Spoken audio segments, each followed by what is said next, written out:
안녕하세요. 오늘도 사랑을 찾아주셔서 감사합니다. 30대 중반의 딸을 키우는 엄마입니다. 제 첫사랑은 다른 레이어였고 조금 늦게 찾아왔어요. 23살 때 제가 대학을 졸업할 즈음에 찾아왔거든요. 그렇다고 남성에게 전혀 관심이 없었던 것도 아니었어요. 그냥 맞는 사람을 찾은 적이 그때까지 없었을 뿐이었죠. 등잔 밑이 어둡다는 말이 있죠. 우리 인연도 그래서 등잔 밑처럼 어두운 아주 가까운 곳에 있었는데 대학에서 우리의 선배였어요. 선배는 우리 학교에서 아주 인기가 많아서 우리 관계는 넘어서서도 그 사람 때문에 어려움을 겪기도 했다고요. 사람이었는데 용의 무슨 모습도 연예인처럼 잘생겼고 들어보니 집도 매우 잘 산다고 해서 이제 옷도 잘 입고 있다가 학교에 올 때마다 외제차를 몰고 오는 사람이었어요. 선배가 학교에 올 때면 학교 안팎이 시끌시끌해서 모르고 싶어도 모를 수 없는 그런 사람이었어요. 저는 그런 선배와 한 번도 따로 만나본 적도 없었으며 다른 관심도 없었는데 대학을 졸업하고 대학원에 진학하게 되자 그 선배가 제 곁에 앉아서 수업을 듣고 있었어요. 그랬더니 선배가 인사를 건넸어요. 안녕, 우리 본 적 있지? 나는 찰 그래. 난 너 자주 봤는데. 우리 같은 과? 전화 A? 우리 학교에서 나 모르면 간첩이야. 너 간첩이야. 천희 선배는 자신만만한 농담에 피식 웃을 만큼 웃고 있었어요. 좋아서가 아니라 어이가 없어서요. 다른 여자들이 좋아 죽으니 저도 당연히 그럴 거라고 생각하며 오만방자한 것을 떠는 그 사람이 솔직히 저는 죄수가 아닌데요. 그런데 세배는 제가 자기랑 밀당을 하고 싶어 하는 줄 알았나 봐요. 자기 혼자 김칫국을 대접받으며 이런 소리를 했어요. 내가 오늘은 점심시간이 비는데 어때 나랑 밥 먹을래? 아니요. 저는 수업 끝나고 아르바이트 가야 해요. 아, 어디서 하는데? 카페 PC방이나 팡이 쟁반을 특별히 같이 가줄까? 저기가 앞에 하러 가요. 아, 그럼 내가 같이 가면 안 되겠지. 저는 대답하지 않았어요. 그리고 다음 수업에는 그 선배와 무조건 떨어져 앉아야 한다고 생각했었는데 다음번 수업이 있는 날, 강의실에 간 선배는 마치 저와 함께 앉기로 약속한 듯이 저를 부자 큰 소리로 양해해 주시며 불러서 순식간에 강의실 안에 사람들이 저를 쳐다보았어요. 그 중에는 선배를 따라 대학원까지 왔다는 대학 동기도 있었는데 어째서인지 저를 편히 보는 사람이 존재할 수 있다는 걸 그때 처음 알았어요. 그래서 저는 일부러 선배와 떨어져 앉았어요. 그러나 이 선배는 저를 따라와서 앉았고 불편하다고 느끼는 제 모습을 보며 너 일부러 피하는 거지? 라고 했고 저는 정말로 초기화를 받았어요. 아니라는 말과 함께 자리를 옮겼지만 세배는 계속해서 나를 쫓아와 제 옆에 앉으며 계속 비슷한 말을 했어요. 너는 별로야. 다른 사람들이 더 좋잖아. 아야, 저는 선배 안 좋은데요. 왜 선배가 잘난 척을 하잖아요. 제가 세상에서 잘난 척하는 사람을 제일 싫어하는데요. 그건 아니죠. 난 잘난 척하는 게 아니라 실제로 잘난 게 맞아. 아셔서 그런 의견을 말한 거예요. 저는 그 선배의 말이 참 어이없고 황당했어요. 이렇게 잘난 척하는 태도는 처음이었거든요. 그런데 그 후로 선배는 누가 뭐라 하든지 상관하지 않고 제게 계속 따라다니며 대시를 했어요. 그때까지 변변한 연애는 못했지만 남자한테 고백은 여러 번 받았던 사람이었어요. 이렇게 자존심 없이 매달리는 남자는 정말 처음이었고 게다가 대학 시절 무슨 연예인처럼 인기가 하늘을 찔렀던 사람이었어요. 그런 사람이 그렇게까지 한다는 게 납득이 되지 않았어요. 그렇다 보니 저는 말로는 싫다고 했지만 조금씩 관심이 생기기 시작했어요. 그리고 그 사람은 평소 어딘가 어리숙한 모습이 많은데 수업이 시작됐다고 하면 언제 그랬냐는 듯 눈빛이 바뀌고 앞에 나가 발표를 하더라도 하는 날에는 잘난 척해서 재수 없다고 생각한 제 눈에도 선배가 멋지게 보였어요. 그렇게 제 마음은 조금씩 흔들리기 시작했어요. 시작부터 봄에서 여름으로 계절 변화하는 시기에 선배와 다른 여성이 다정하게 커피를 마시며 소중한 모습을 보았는데 그것이 질투라는 감정인지 정말 마음이 아팠어요.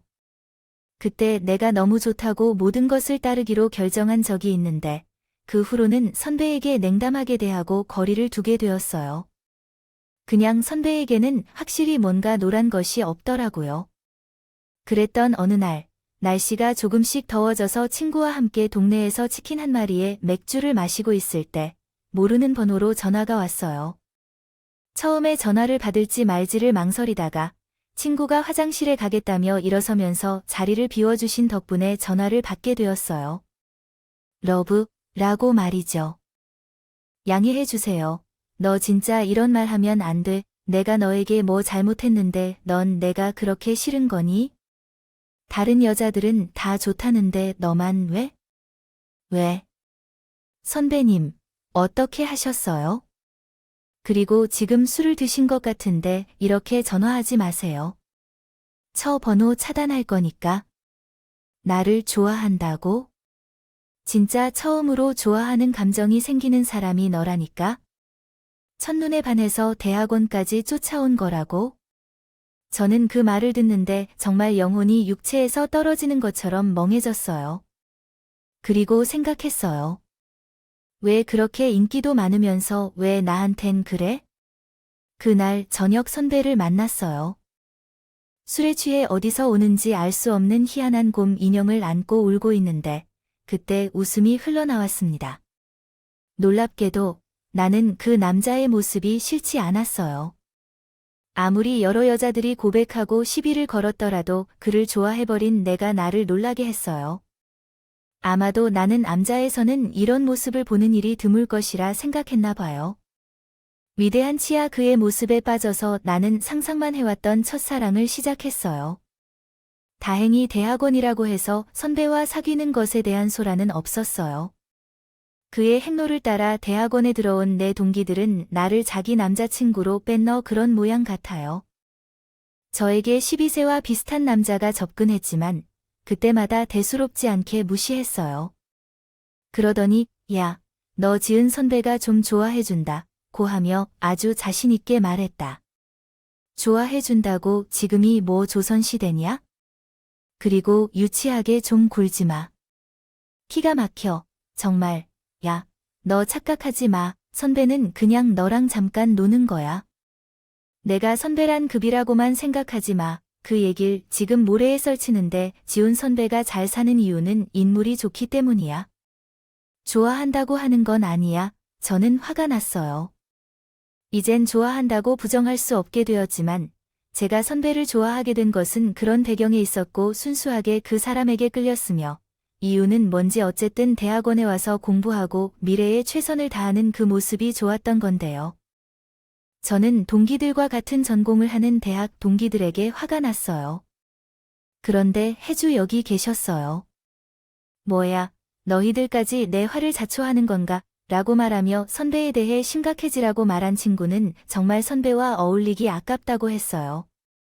누가 더 소중한지를 생각할 때 이전에 언급한 것처럼 후배로서 대우받는 것에 대한 관용은 이제 그만두려 합니다. 어떤 남자가 자기 여자 동기들을 괴롭히면 그에 대해서 두 번 다시는 가만히 보지 않을 것이다. 오늘은 수업이 없다고 해서 선배의 손을 잡고 차를 타면서 한 가지 이야기를 해야겠다고 생각했고 결국 그 이야기에 빠져듣게 되었어요. 선배, 궁금한 게 있는데 너희 집은 부자인가요? 왜 갑자기 주변에서 내가 내 배경을 보고 만난다는 이야기를 들으면서 화가 나는 것 같아요. 화내지 마세요. 다른 사람들은 몰라도 적어도 관련 있는 사람은 알잖아요. 넌 찰 때 나의 조건을 보고 있는 게 아니라는 걸 이해해 주셨으면 좋겠어요. 그리고 그런 이유로 난 끊임없이 상대방에게 의지하거나 매달린 적도 없었거든요. 그래서 왜 계속 사람을 그렇게 평가하시는 건지 모르겠어요. 사전에 말씀드릴 테니 결코 조건 때문에 만나는 게 아니에요. 항상 배가 고픕니다. 맛있는 음식을 먹으러 가자.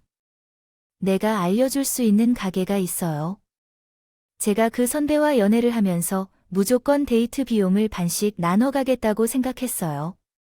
이상한 오해를 받는 것도 싫고요. 무엇보다 먼저 선배에게 그런 부분을 감추고 싶었는데 선배는 제가 그렇게 할 때마다 제게 더 도와주려고 했어요. 그렇게 시간이 흘러 저는 대학원을 졸업하고 대기업 IT 회사에 입사했고 선배는 대학원 졸업하며 공기업에 입사를 하면서 이제는 각자의 직장을 가지게 되었어요. 비록 서로 만나는 날이 줄어들었지만 우리 마음은 점점 가까워지고 있었어요.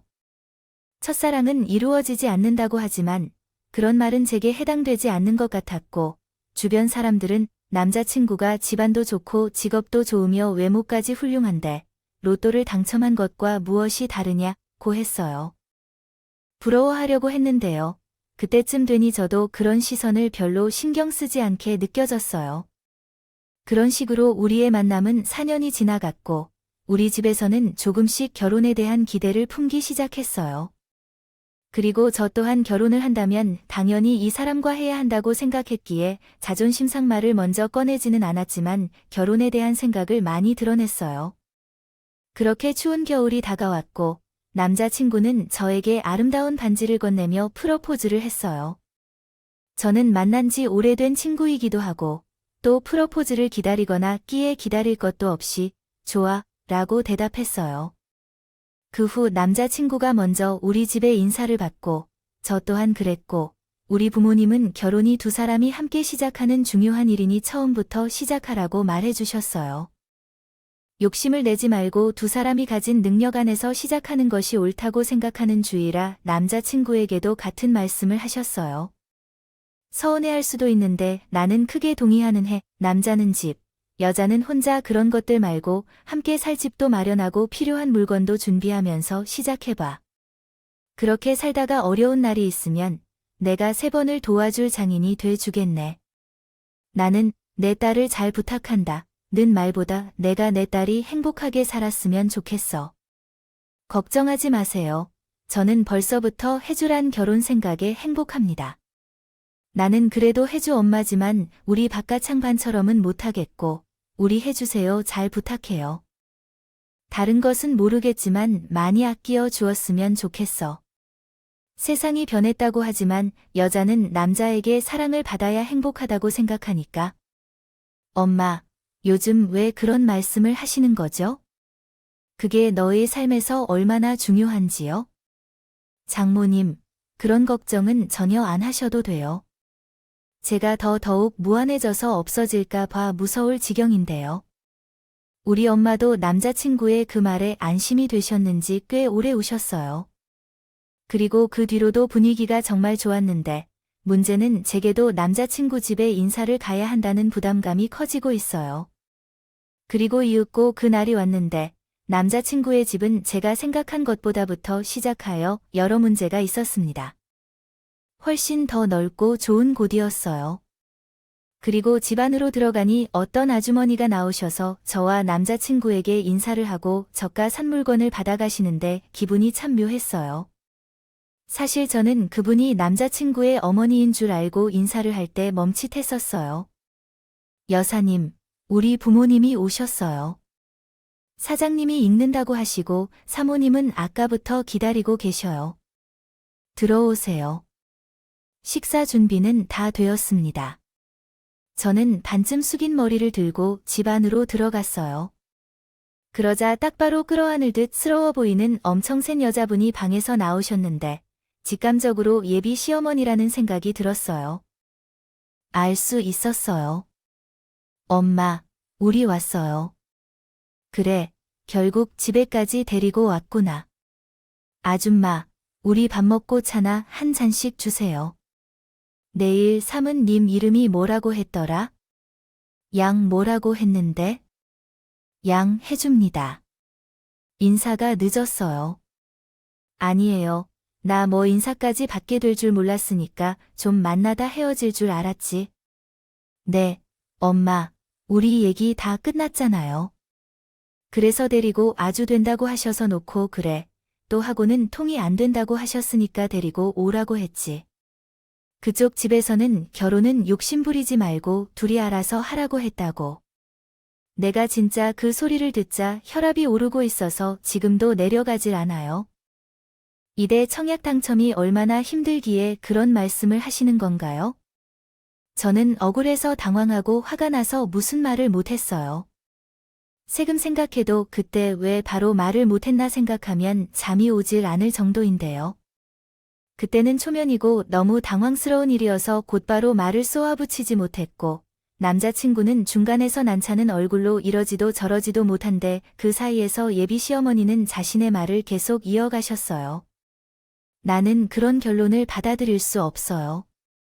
분명히 보면 우리 집이 그렇게 만만한 가정이 아니에요. 우리 집 가치 있는 아동이 모든 사람들에게 존경받아요. 이해할 수 있겠죠. 내 남편은 회사 사장이라서요. 거래처를 하면서 그 회사 사장들과 우드사민을 상상하는 것만으로도 으스스하다. 그래서 번지수를 잘못 짚었었지만 그래도 만약 결혼을 원한다면 예식을 철저히 하라라고 나는 할 것이다. 할 것이니까. 만약 그러한 능력이 없다면 그냥 없던 일로 내버리던가. 그러면 나는 단단히 말 타지 않을 거야. 우리 아들과 결혼하고 싶다는 소원을 풀고 있는 여자가 얼마나 많은지 알아? 순수한 우리 아들을 괴롭히지 않았다면 내가 기회를 먼저 줄 거야.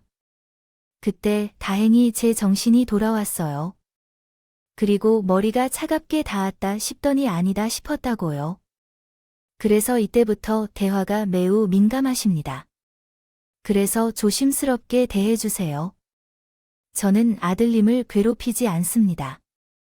그리고 다른 사람들에게 보여주기 위한 것이 아니라 생각해요. 돈이 없어서 할 수 없다고 솔직하게 이야기하지. 그래, 혹시 알아? 그럼 내가 받았다고 생각하고 다 한다고 할 수도 있는데 꼭 없는 것들이 차 존재감을 갖도록 남들에게 보여주지 않을 건데. 초대는 뭐 하루 아니 크게 타 동네나 방네 보여주려고 호텔에서 하는 건데 야외에서 하는 게라고.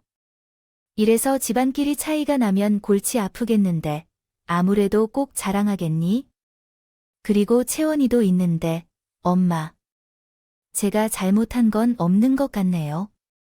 이만 가보겠습니다. 내가 해줄 거야 뭐야? 지금 꼬라지가 났다고 간다는 거야? 이래야 때 저 하나라고 그런 말을 하는데 제가 웃을까요? 죄송하지만 이런 말씀 초면에 하시다니 찬물에 뜨거운 물을 부으시는 것 같아요. 생각의 차이가 있을 수는 있지만 상대를 배려하지 않고 일방적으로 막말을 하시면 안 됩니다. 망가라는 말씀으로 알아듣고 가시려는 거죠. 해주도 아니고 아니라 우리 엄마가 원래 무슨 말을 했는지 화를 푸세요. 어머님 하지만 아무리 어려웠던 일이 있잖아요. 함께 청해주실 파사한 걸 더는 엄마를 그렇게 말해선 안 돼요.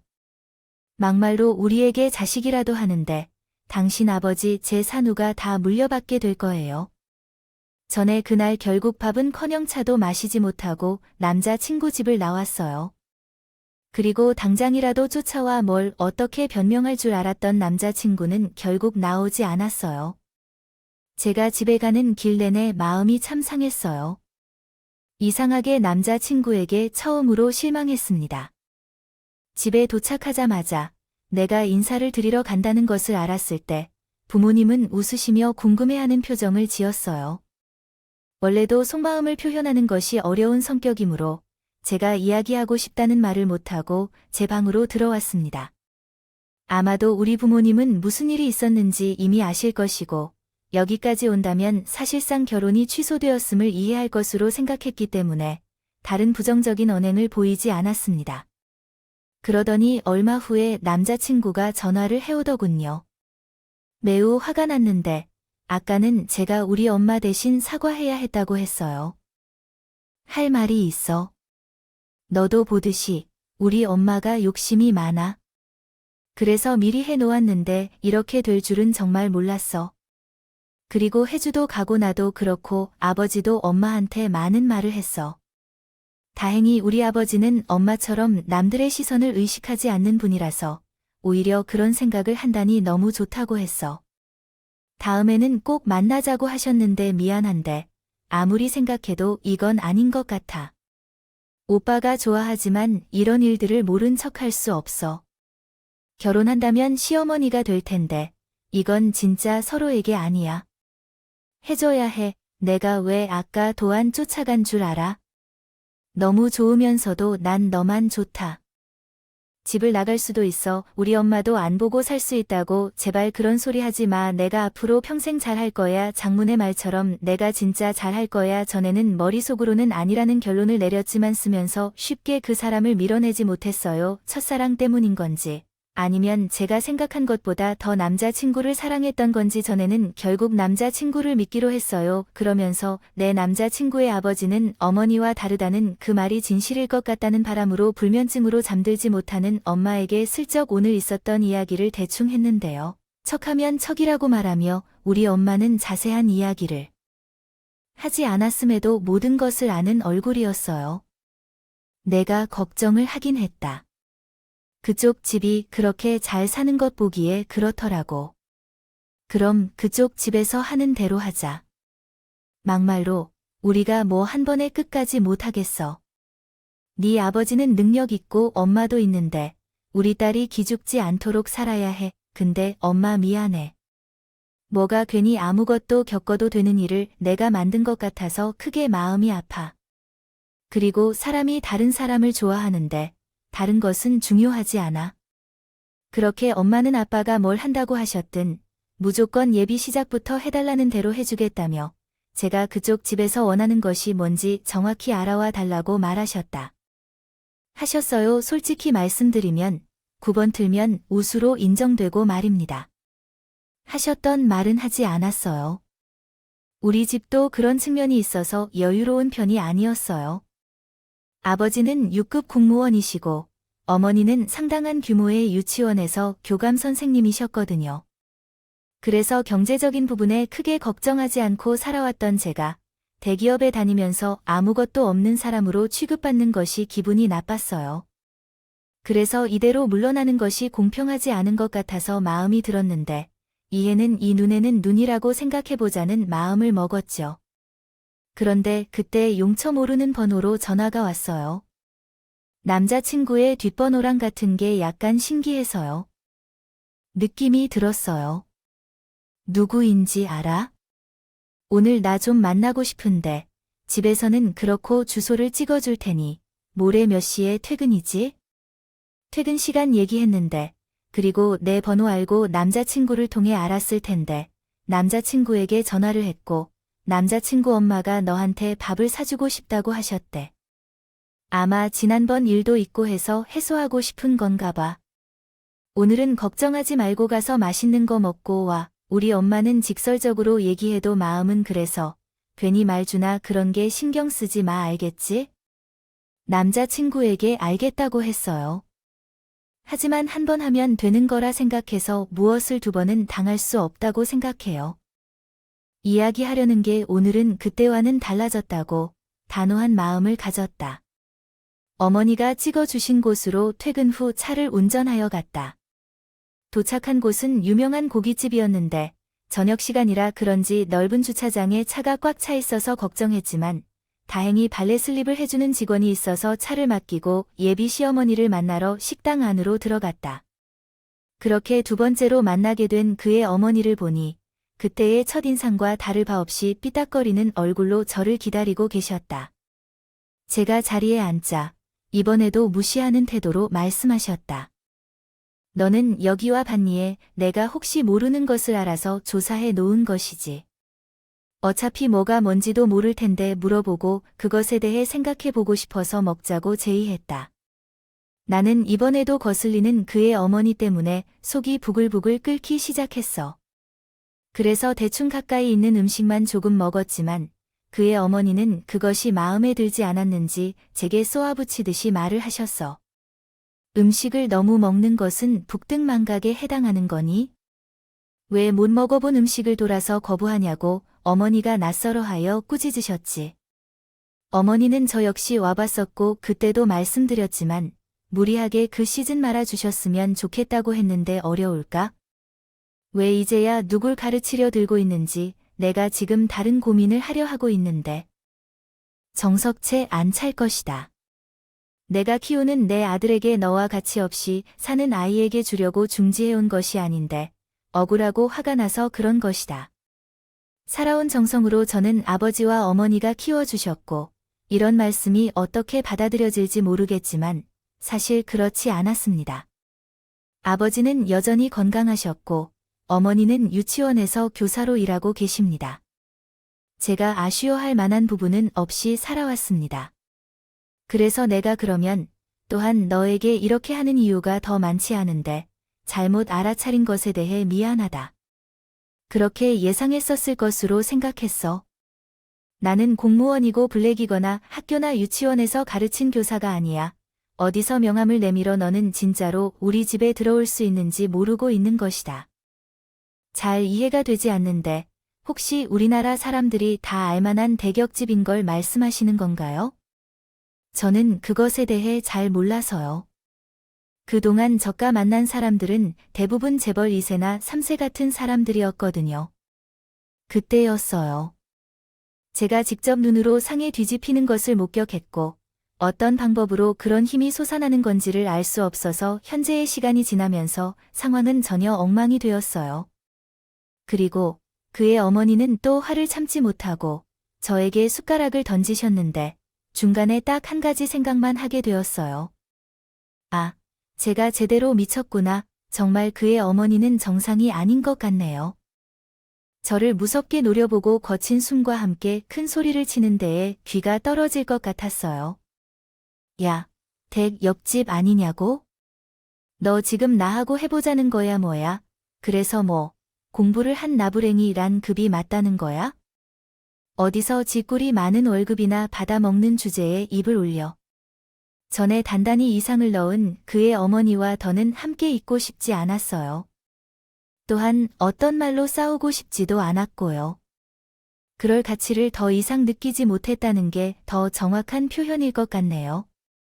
그래서 저는 자리에서 일어났어요. 그러자 어딜 도망가냐며 또 소리를 고래고래 지르는데 안 되겠다 싶었는지 식당 직원으로 변경해 물었습니다. 보이는 중년의 남자 한 분이 조심스럽게 방 안으로 들어오셨습니다. 그런데 아까까지만 해도 제가 잡아먹을 듯이 소리를 크게 질렀던 그의 어머니에게 여보 라는 말이 들렸고 제가 그런 소리를 했을 리가 없어서 고개를 돌려보니 방금 직원으로 들어오신 청년 남자에게 그의 어머니가 이번에는 얼굴이 사색이 되어 그렇게 말하시고 그 자리에 굳어 계셨습니다. 아니, 회사 사장이라고 하더니 왜 여기에? 전 이 상황이 이해가 가지 않아서 그 자리에서 오도 가도 못했습니다. 그러자 당신도 민망하고 창피한 것 같은지 어색하게 웃으며 그의 아버지께서 먼저 이브 여자가 있어요. 누군가 말했더니 당신이 왜 그렇게 옷을 입고 있어요? 아침에 정장을 입어야 하는 거 아니에요. 그리고 여기서 뭐 하는 거예요? 손에 행주를 들고 있네요. 힘 기사는 자기 어머니가 이제는 관심을 두지 않는다고 하더라고요. 저는 그 공간을 차지할 자격이 없어요. 그래서 거기 있을 수 없는 집 같아서 그 자리를 떠났어요.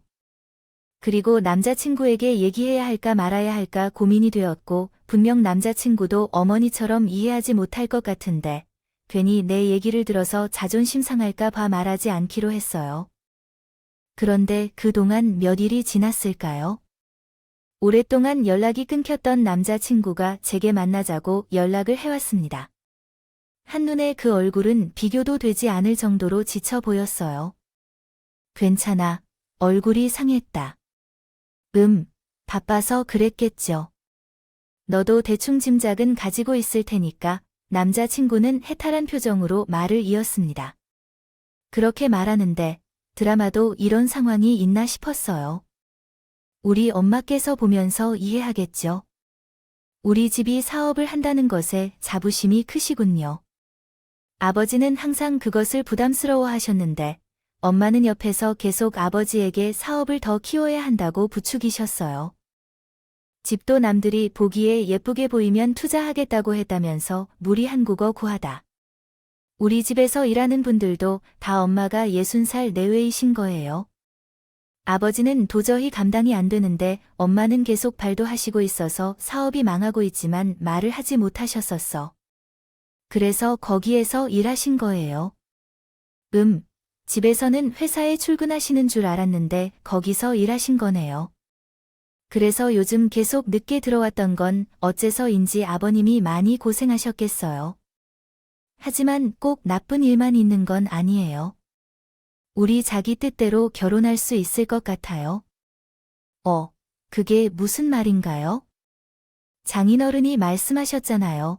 결혼은 우리 둘의 시작이라고요. 그러니 욕심 부리지 말고 우리끼리 잘 시작하면 된다. 우리 엄마 이제 더는 60을 넘긴 운도 없어. 이제 해주는 너한테도 함부로 못할 거야. 그렇게 생각하면 이게 나쁘지 않은 일 아닌가? 그래도 집에 있는 사정이 있는데 결혼을 진행한다는 게 좀 그렇지 않나? 왜 이제 우리 집이 마음에 들지 않으니까 하기 싫은 거지? 뭐 그게 의미가 뭐야? 솔직히 아니라고 해서 그런 말을 믿었지만 너도 우리 집에서 잘 살다가 나랑 결혼하고 싶었던 거 아니잖아? 아니라면 왜 그런 소리를 하는 거야? 전임 그 순간 남자친구가 무서웠어요. 그 눈빛이 너무 무서웠거든요. 제가 알던 그 순수하고 자밖에 모르던 눈빛과는 다르거든요. 그래서 겨우 남자친구에게 결혼은 집에 돌아왔어요. 그러나 그는 아직도 심란한 마음인 것 같아요.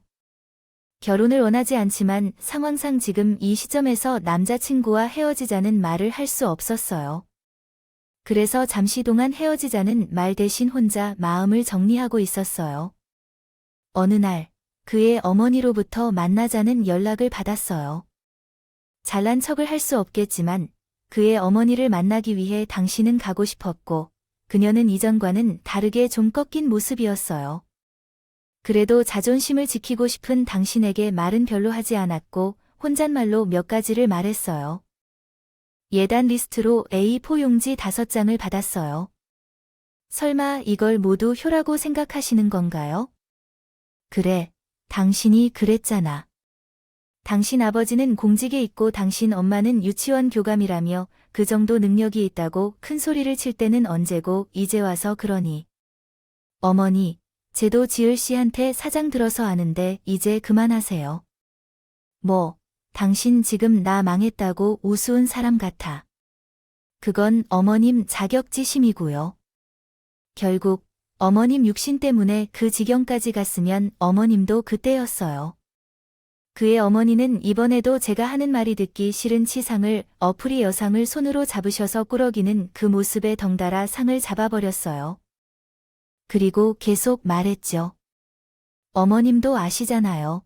제가 그런 결심 못해요. 아니, 안 해요. 어머님 집이 망해서가 아니라 어머님이 이런 식으로 하시니까. 요즘 세상이 어떤 세상인데 그렇게 갚지 않으셔도 돼요. 뭐, 지금이라도 좋은 마음으로 살아야죠. 그래야지 시도도 지나쳐요. 아버님도 편안해지실 텐데요. 그럼 네가 도와주던가. 저는 기가 차서 말이 나오지 않았어요. 그래서 자리에서 일어났는데 그의 어머니께서 소름 끼치게 제 바지 주머니를 부드럽게 만지시며 이런 소리를 하시더군요. 너 돈 잘 보인다고 해서 너와 너희 가족이 벌어서 우리 좀 도와줬으면 좋겠어. 힘들 때 도와주는 게 진짜 사랑이야. 하나의 사람이 우리 집에서도 쫓겨난 채로 나타났습니다. 이제는 차근차근 집에서는 숨이 막혀서 살 수가 없어요. 결혼을 허락해주겠다면 별에서 우리를 구해줘 라고 부탁하는 아가씨야. 저는 평소에는 공포 영화를 좋아하지 않았지만 그날에는 정말 공포의 끝이었어요. 그래서 그의 어머니의 손을 발로 밀치고 도망치듯 자리를 떴고 다시 연락이 올까봐 어머니 번호를 차단했어요. 그날 저녁에 남자친구가 만나자고 해서 이제는 어쩔 수 없다는 생각으로 헤어지자는 말을 하려고 남자친구를 만났죠. 남자친구는 헤어지자는 말에 울면서 매달리며 이것도 못할 짓이더라고요. 그렇게 멋진 남자였는데 하지만 저는 아닌 것이 아니라는 것을 마음에 새기고 희망을 고문하는 이쯤에서 확 끊고 다짐했지만 이 남자가 마지막에 고맙다 해서 제 마음을 참 편안하게 해줬어요. 치사한 여자.